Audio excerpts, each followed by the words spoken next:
최소 공배수를 구할 때 이 니은자로 곱하면 니은자 모양으로 쭉 곱하는 방법은 굉장히 비효율적인 방법입니다. 이렇게 하면 안 돼요. 자, 두 번째 시간, 연산 보충 시간이라고 해야 될까요? 아니면 내 맘대로 수업이라고 해야 되나요? 자, 어쨌든 지난 시간에 이어서 최소 공배수를 구하는 방법. 지난 시간에 선생님이 빨리 구하는 방법이라고 했었죠? 그래서 이 구하는 방법을 한번 알아보도록 하겠습니다. 사실 이 제목 관련해가지고 선생님이 고민을 좀 했습니다.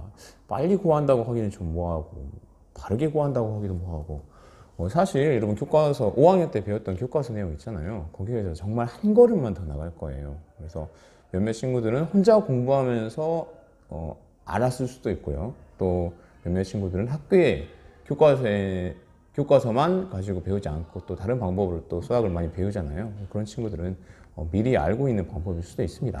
자, 그러면 한번 들어가 보도록 하겠습니다. 자, 그래서 먼저 영어에 대해서 이미 알고 있지만 다시 한번 이야기를 해주면, 그렇죠. 자, 다 한자어죠. 가장체, 작을소, 함께고, 곱배, 셈수 이렇게 되는데 이건 배수 그대로 이야기해주면 되겠고, 연결해주면 최소 공배수라는 것은 함께하는 배수 중에 가장 작은 녀석을 최소 공배수라고 하는 것이죠. 그래서 함께 해야 되기 때문에 몇 이상의 수가 필요해요? 몇 개 이상의? 그렇지, 2개 이상의 수가 필요한 거겠죠. 자, 선생님이 이제 진단검사를 해봤는데 많은 친구들이 이 최소 공배수랑 최대 공약수, 용어에 대한 정리가 제대로 안 되어 있는 것 같아요.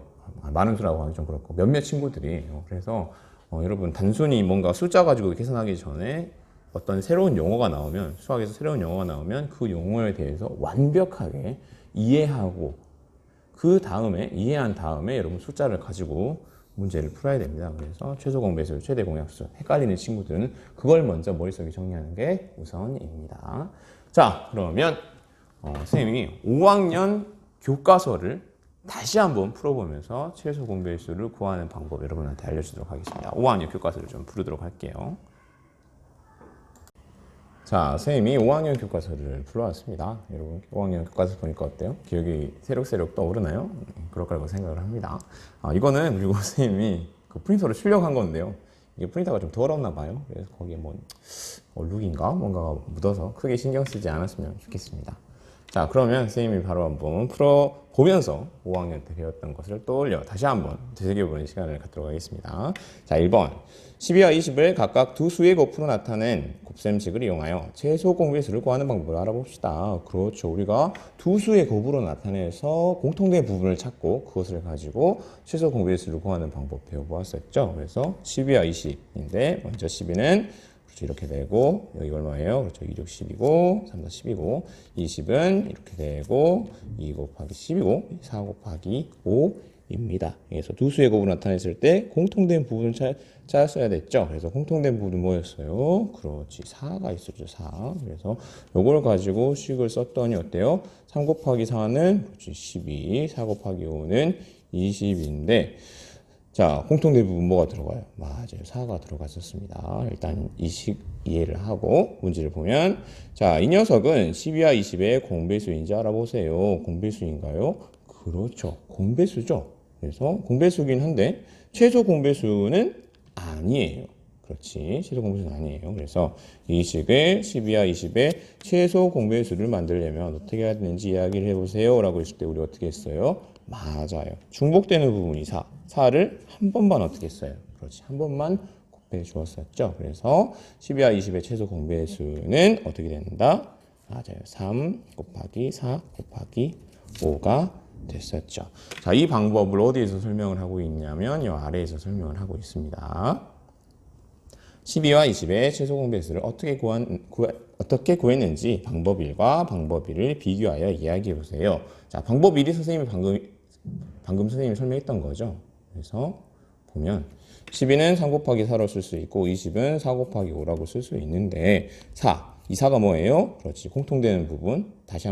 다른 말로 얘기하면 얘는 최대 공약수가 되겠죠. 얘가 최대 공약수예요. 12와 20의 최대 공약수인데 최대 공약수만큼 두 수를 그냥 곱해버리면 더 곱해지기 때문에 최대 공약수를 한 번만 곱해줘서 이렇게 왼쪽은 3 곱하기 4 하면 12가 되고 오른쪽은 4 곱하기 5에서 20이 되게 해주면 이게 12와 20의 최소 공배수가 된다 라고 하는 거 여러분 5학년 때 배웠습니다. 자, 그런데 이렇게 각각을 뭐 두 수의 곱으로 나타내면 힘들기 때문에 이 두 수를 한꺼번에 놔두고 어떻게 했어요? 그렇지. 나누어 떨어지는 수로 나누어 갔었죠. 선생님은 이걸 개인적으로 거꾸로 나눗셈이라고 선생님이 알려줬었는데요. 선생님 작년 아이들한테 여러분은 뭐라고 배웠는지 잘 모르겠네요. 자, 어쨌든 그렇지. 똑같이 묶을 수 있는 수, 똑같이 나눌 수 있는 수를 생각해서 나누어 가면 이렇게 12는 4로 나누면 3이고 20은 4로 나누면 5가 된다. 이런 식으로 계산을 할 수 있죠. 그래서 이 식을 가지고 이제 우리가 최대 공약수를 구해라 라고 하면은 4 곱하기 3 곱하기 5다 라고 이야기를 했었습니다. 자, 그래서 방법 2가 왜 되냐고 하면은 방법 2가 마찬가지로 그렇지. 공통된 부분 최대 공약수를 몇 번만 써서 그렇지. 한 번만 쓰고 곱해서 12가 되는 3과 곱해서 20이 되는 5를 각각 곱해주면 최소 공배수가 되기 때문에 방법 2도 최소 공배수를 구하는 방법이라고 할 수 있겠죠. 자, 그래서 뭐 4 곱하기 3 곱하기 5는 62, 12와 20의 최소 공배수인 이유를 이야기해 보세요. 선생님이 방금 이야기했었습니다. 자, 그러면 다음으로 한번 넘어가 보도록 할게요.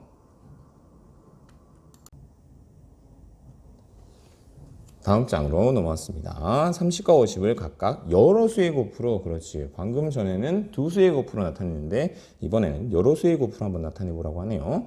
여러 수의 곱으로 나타낸 곱셈식을 이용하여 최소 공배수를 구하는 방법을 알아봅시다 라고 이야기를 하고 있네요. 자, 기억을 떠올려보면 그렇지. 여러 수로 나타내는 거지만 결론은 어때요? 맞아요. 방금 전에 했던 것처럼 무엇을 찾고 그렇지. 공통된 부분, 그 중에서 제일 큰 공통된 부분, 다른 말로 최대 공약수를 찾고 나머지 부분을 뭐 해주면 돼요? 각각 곱해주면 최소 공배수가 나왔었죠.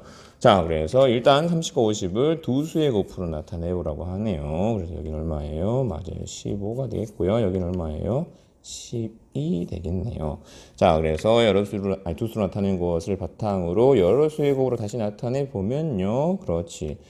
2 곱하기 15가 어떻게 돼요? 2 곱하기 3 곱하기 5가 되겠죠. 15가 3 곱하기 5로 나눠진 거죠. 자, 그리고 여기는 그렇죠. 12, 2 곱하기 5로 나누어지겠죠. 그래서 30은 2 곱하기 3 곱하기 5라고 생각할 수 있고요. 50은 5 곱하기 2 곱하기 5라고 생각할 수 있습니다. 자, 그래서 공통된 부분은 어디하고 어디예요? 그렇지. 2 곱하기 5가 공통된 부분이죠.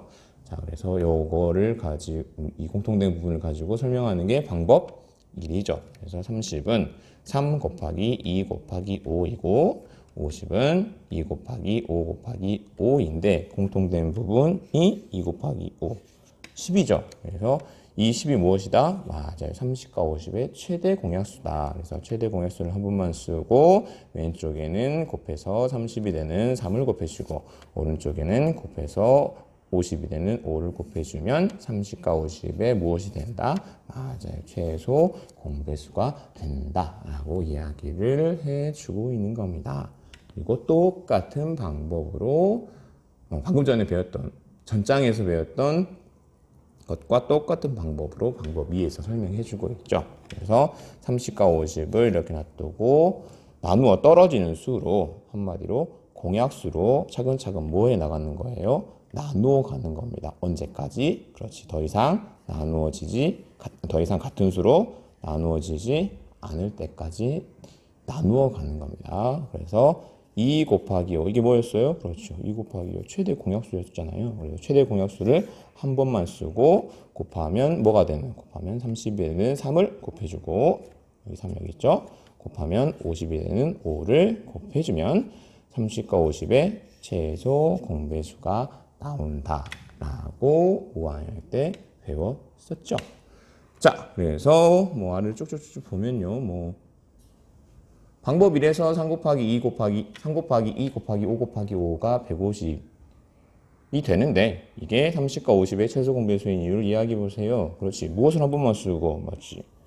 30과 50의 공통된 부분, 다른 말로 이야기하면 30과 50의 최대 공약수를 한 번만 써서 한 번만 곱해주고 3, 5 나머지 부분을 곱해주었기 때문에 당연히 30과 50의 최소 공배수가 되겠죠. 방법이도 똑같이 설명을 해주면 되겠습니다. 자, 그래서 이제 여기까지가 여러분 5학년 때 교과서에서 배웠던 내용인데요. 선생님이 질문 하나만 질문 하나를 해볼게요. 자, 복잡하니까 좀 지우고 이해를 돕기 위해서 지우고 선생님이 설명하겠습니다.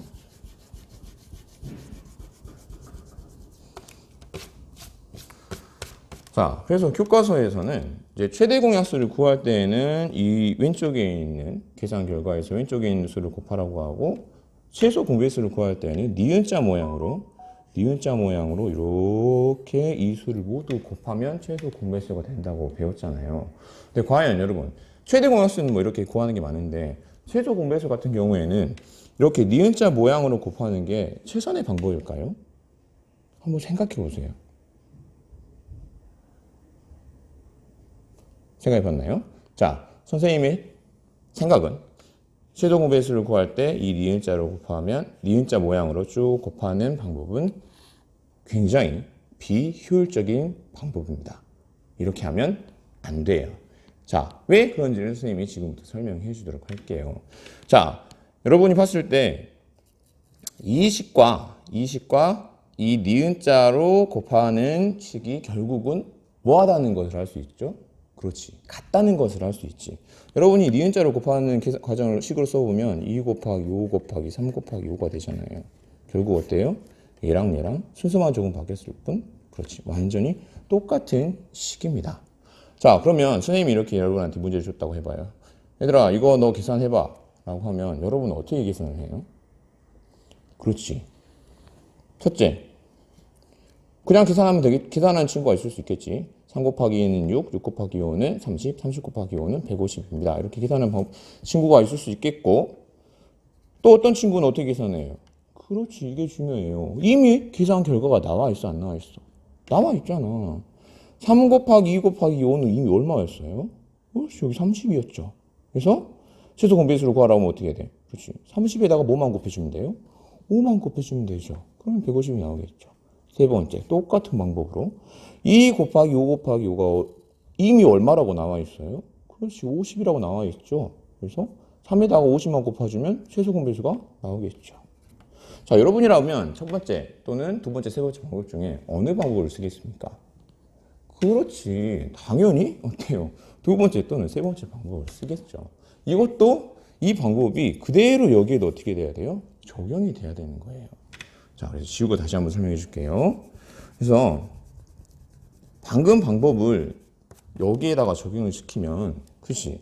2 곱하기 5 곱하기 3이 이미 얼마예요? 맞아요. 30이에요. 그래서 30과 50의 최소 공배수를 구하려면 니은자를 구하는 게 아니라 30과 5를 곱하든지 또는 2 곱하기 5 곱하기 5가 얼마야? 그렇지, 이미 50이죠. 그렇기 때문에 50이랑 3을 곱하든지 해야 하면 최소 공배수를 그냥 구할 수 있는 겁니다. 니은자가 아니라요. 최소 공배수 구하려면 이 대각선 방향으로 곱해야 되는 거예요. 정말입니다. 자,